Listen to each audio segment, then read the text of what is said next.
comme ça, il pourrait réinitialiser les compteurs et retourner à l'état normal ou bien en mode pour reset, faire le reset.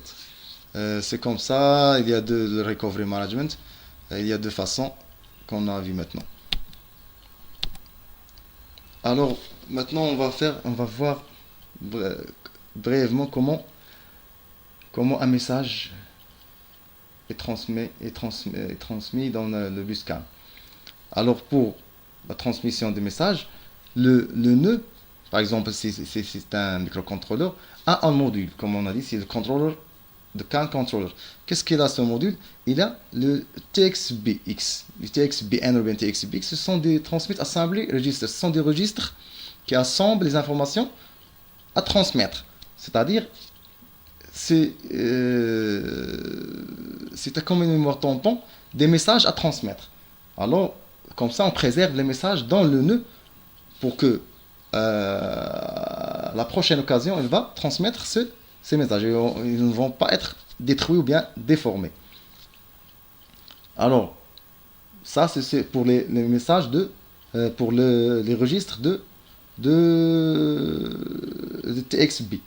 Alors que, qu'est-ce qu'il fait encore le module bien le CAN controller? Ce module, il fait le regroupement de la donnée elle-même par ajouter le SOF, faire le staffing, parce il est en train de transmettre, alors il va faire le staffing, et il va faire le calcul de CR, le error checking, c'est-à-dire il va lui-même, comme on a dit tout à l'heure, lui-même comme dans une loupe, dans une boucle, il va faire un rebouclage de la transmission. Il va transmettre et il va recevoir en même temps pour voir l'erreur de bit, comme on a dit tout à l'heure.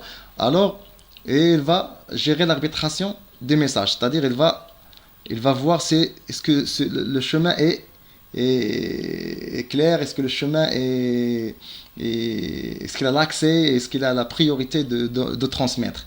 Il va surveiller le bus pour avoir pour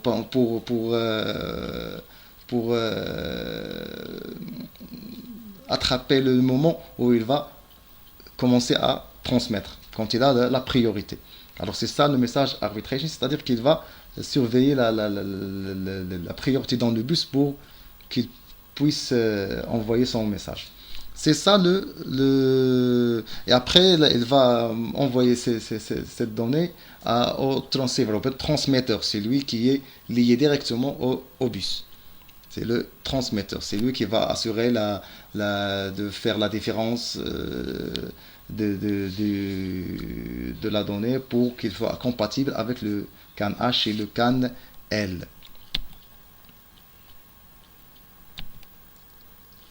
Alors pour l'autre procédure dans l'autre côté de réception, le nœud qui va recevoir le message, lui-même va avoir un registre, comme dans la transmission, il va avoir un registre de réception. Qu'est-ce qu'il va ce registre de réception? C'est une mémoire tampon, comme on a dit, pour classer ou pour préserver les messages qui sont reçus par le module.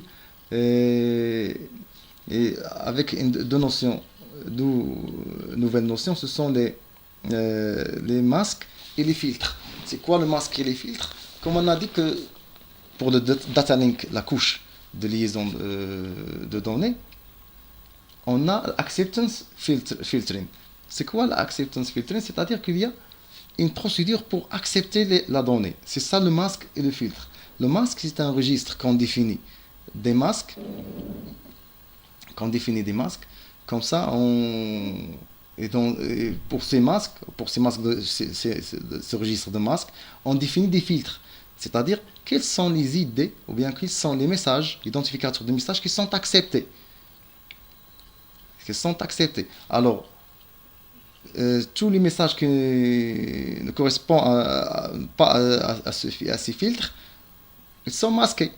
C'est-à-dire, on ne perd pas le temps au traitement de ces messages.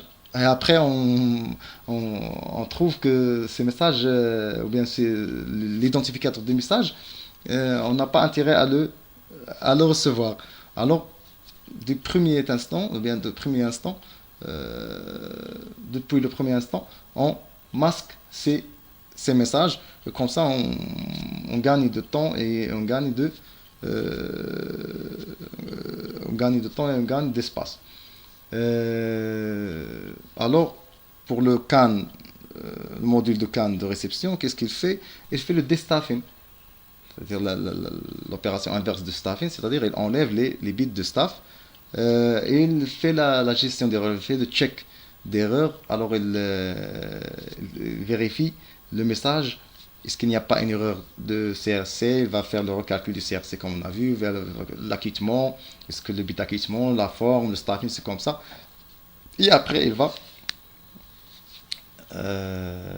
acquitter le message. S'il est bien reçu, s'il est valide, il va acquitter le message. Ou bien il va envoyer un message d'erreur.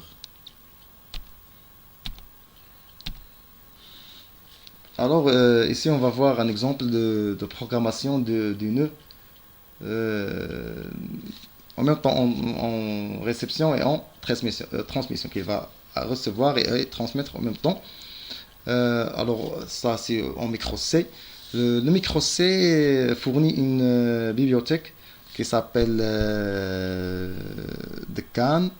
Le micro C fournit plusieurs fonctions dans cette bibliothèque de CAN, alors qu'il facilite l'étape de programmation de CAN bus, parce que comme vous voyez, vous pouvez constater que la programmation de CAN bus, si elle était laissée à l'utilisateur ou bien au programmateur ou bien au développeur, au programmeur, alors c'est très difficile de faire tout ça, le staffing, mais euh, heureusement elle est prise en charge par le module, le controller. Mais comme ça, on peut agir sur le contrôleur avec la bibliothèque qui est fournie par le micro C pour faire tous le calcul difficile qu'il faut faire. Alors, pour les étapes de programmation d'un CAN bus, la première chose il faut configurer le CAN RX et le CAN TX, le RB2 ou bien le RB2 dans un microcontrôleur, dans un PIC. Dans un PIC de 18F, c'est la patte ou bien le pin RB2 et le RB3. Il faut configurer le RB2 en TX, c'est-à-dire en sortie, et le RB3 en entrée. C'est le CAN RX. Deuxième chose, c'est il faut initialiser le module. Il faut initialiser le module, c'est-à-dire l'initialiser le module, c'est de lui donner les valeurs par défaut, ou bien les valeurs d'initialisation, comme pour le bit timing, il faut indiquer le bit timing, il faut faire le calcul du bit timing pour qu'il soit bien déterminé. Et tous les autres initialisations qu'il faut faire dans le bus.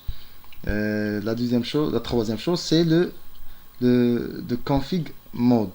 Le config mode, c'est-à-dire, la première chose il y a plusieurs modes dans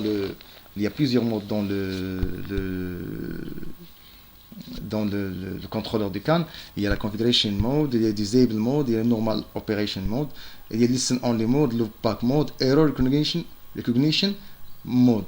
Ces modes-là, chaque mode a une spécification et une particularité. Par exemple, pour la configuration mode, c'est là le mode qu'il faut configurer. C'est dans ce mode-là qu'il faut configurer le contrôleur. Alors que pour le normal operation mode, c'est le mode de marche normale du contrôleur. Alors, par exemple, pour le loopback mode, c'est un mode de debug. C'est un mode de debug, c'est-à-dire